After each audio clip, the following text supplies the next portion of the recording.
अब हम बात कर रहे हैं ज़रा हेल्दी एजिंग की, यानी आमतौर पे पता नहीं क्यों हमारे माशरे में बढ़ती उम्र से हमें डराया जाता है, और यकीनन डरने की भी बात है क्योंकि पाकिस्तान के अगर आप नंबर्स को देखें आप हैरान और परेशान रह जाएंगे। I was at an insurance forum वही थोड़े दिनों पहले, और मुझे बड़ी इंटरेस्टिंग बातें पता चली क्योंकि दुनिया भर की जो कंपनीज़ हैं वो इंश्योरेंस को एक अलग अंदाज में देखती हैं, उनकी अपनी एक्चुअरीज़ एंड कैलकुलेशंस होती हैं।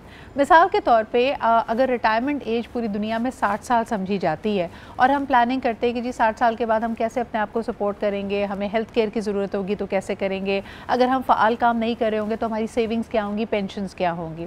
कुछ अरसे तक मुल्क जो कई रियासतें हैं वो अपने लोगों को सपोर्ट करती हैं। मिसाल के तौर पे जापान में आप 60 साल की 65 साल की उम्र में अगर रिटायर होते हैं तो आपके पास बेनिफिट्स 85 ईयर्स की एज तक हैं। लेकिन क्या आपको पता है कि एवरेज एज जापान में इस वक्त बढ़कर तकरीबन 102 साल हो चुकी है, यानी कम से कम भी आप 1 सदी ज़िंदा रहेंगे। और वहाँ पे हेल्थ इंश्योरेंस और बाकी लोग सोच रहे हैं कि चले अगर 85 साल की उम्र तक आपको सपोर्ट मिल भी गई, उसके बाद के 15-20 साल आपने कैसे गुजारने हैं। So it's a very different world. On the other hand Pakistan में जहाँ पे हमारे पास बहुत सारी प्रॉब्लम्स हैं, जिसमें हमारा क्लाइमेट है, हमारा फूड है, हमारा लाइफस्टाइल है, हमारे अनफॉर्चुनेटली हमारी मैक्सिमम एवरेज एज इस वक्त घटकर 62 ईयर्स हो गई है। यानी इसका मतलब है हमारी एजिंग फास्ट है, हम बहुत सारे कोमॉर्बिड्स, बहुत सारी प्रॉब्लम्स अपने साथ समेट लेते हैं, जिसमें हाइपरटेंशन शामिल है, ओबेसिटी शामिल है, हमारे हार्मोन्स का अप एंड डाउन शामिल है। तो यकीनन हमें डर लगता है और 40 साल की उम्र में हम इस तरह एक्ट करने लगते हैं जैसे हमारी उम्र 80 साल है। On the other hand Japan और दूसरे तरक्की याफ्ता ममालिक की तरफ अगर आप देखें तो वहाँ पे 60, 65, 70 साल का इंसान भी आपको हशाश बशाश घूमता फिरता उमंगों से भरपूर नजर आएगा। तो आइए ज़रा इस पर गुफ्तगू करते हैं। हमारे साथ मौजूद हैं Naushin Taqvi, who is always a pleasure to speak to. Good morning Naushin, कैसी हैं आप?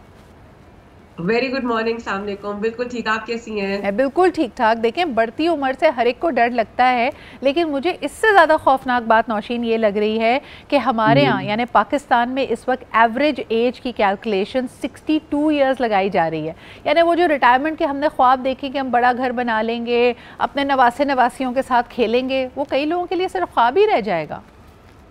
एब्सोल्युटली। और आपने जैसे मेंशन किया, इसकी वजूहात बहुत सारी हैं।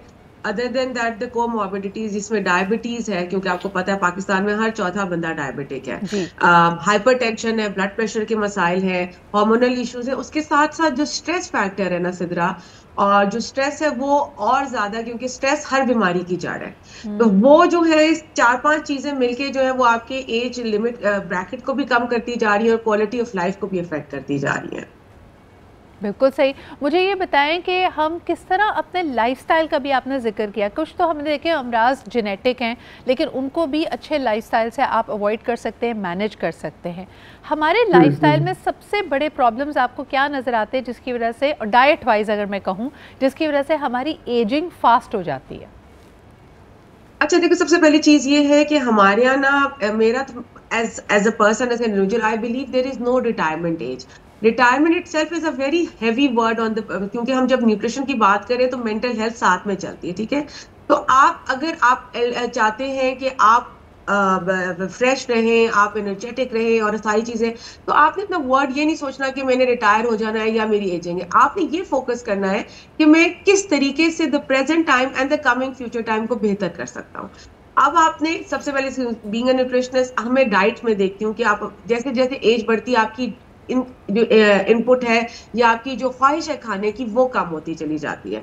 अगर आप कम खा रहे हैं तो आप ऐसा करें कि आप जो है अच्छी चीजें लाइक प्रोटीन्स हैं, क्योंकि देखिए रिंकल्स हैं, सारी चीजें, इम्यूनिटी, ये सारी चीजें आपकी इफेक्ट हो रही हैं। तो 3 चीजें आपको चाहिए: हेल्दी प्रोटीन्स चाहिए, हेल्दी फैट्स चाहिए, और साथ में आपको जो है एंटीऑक्सीडेंट्स, यानी कि ऐसी चीजें चाहिए जो आपकी जिस्म से गैर जरूरी चीजों को निकाल बिल्कुल सके। सही। मुझे तो ये ये 3 बताइए, चीजें हैं। एब्सोल्युटली नौशीन, जिन चीज़ों का हम बहुत ज़्यादा इस्तेमाल कर रहे हैं, अगर मैं सिर्फ डाइट वाइज लाइफस्टाइल को देखूं, हमारे यहाँ डिसिप्लिन नहीं है, खाने के औकात नहीं है, हम बहुत ज़्यादा क्वांटिटी खाते हैं, कैलोरिक डेफिसिट नहीं है, एक्टिविटी उतनी नहीं होती, और फिर सबसे बढ़कर ये कि हमारा प्रोसेस्ड और शुगरी फूड्स का जो इंटेक है वो हद से ज़्यादा बढ़ गया है। इसके क्या नुकसानात हैं और ये एजिंग को कैसे कॉज करती है अगर हम शुगर्स पे, कार्ब्स पे और प्रोसेस्ड फूड पे कंट्रोल ना करें तो?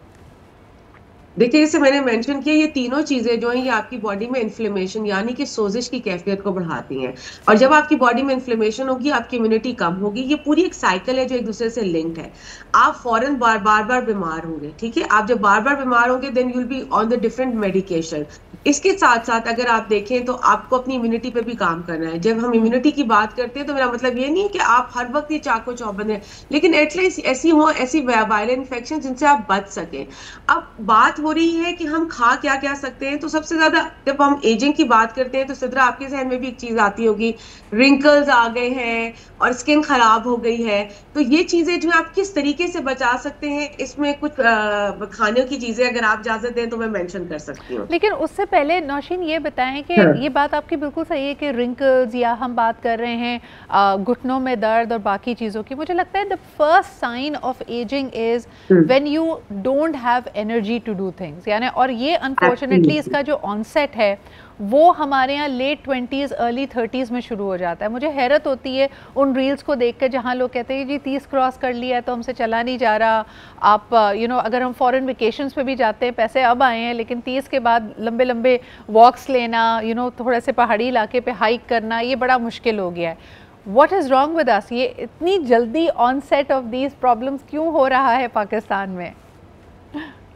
एक तो हम न्यूट्रिएंट डेफिशिएंट है। आपने, अगर हम बोन से शुरू करते हैं, अगर हम बोन्स की बात करें तो विटामिन डी और कैल्शियम हमारी डाइट में नहीं होता, जिसकी वजह से बोन्स जो है, देखिए अल्लाह ताला ने एक आपको थोड़ा सा अमाउंट दिया, उसको आपको रिप्लेनिश कॉन्स्टेंटली करना है। जब वो यूज हो जाता है तो उसके बाद आपको ये सारे सिम्टम्स नजर आने शुरू हो जाते हैं। एब्सोल्युटली अगर आप बात करें आपकी मसल्स, आपको वीकनेस वाली फीलिंग हो रही है, आप अच्छी प्रोटीन्स नहीं ले रहे, यानी कि या तो बहुत ही गोश्तखोर होंगे या दालें बिल्कुल नहीं होंगी या बिल्कुल ही वेजिटेरियन ये होंगे। इतना वसी सब्जेक्ट है, I always wish I had more times, लेकिन प्लीज़ अपनी डाइट का ख्याल रखें, न्यूट्रिएंट्स का ख्याल रखें and consult a specialist like Naushin to understand कि आपके लिए बिस्पोक एक कस्टमाइज सोल्यूशन क्या हो सकता है। अच्छा जी, ब्रेक पे हमें बढ़ना है। बहुत शुक्रिया नौशीन हमारे साथ होने के लिए। जाते जाते आपको बताते चलें कि मुल्क के तकरीबन 156 डिस्ट्रिक्ट्स में एक दफ़ा फिर इंसदाद पोलियो की मुहिम को शुरू किया जा रहा है।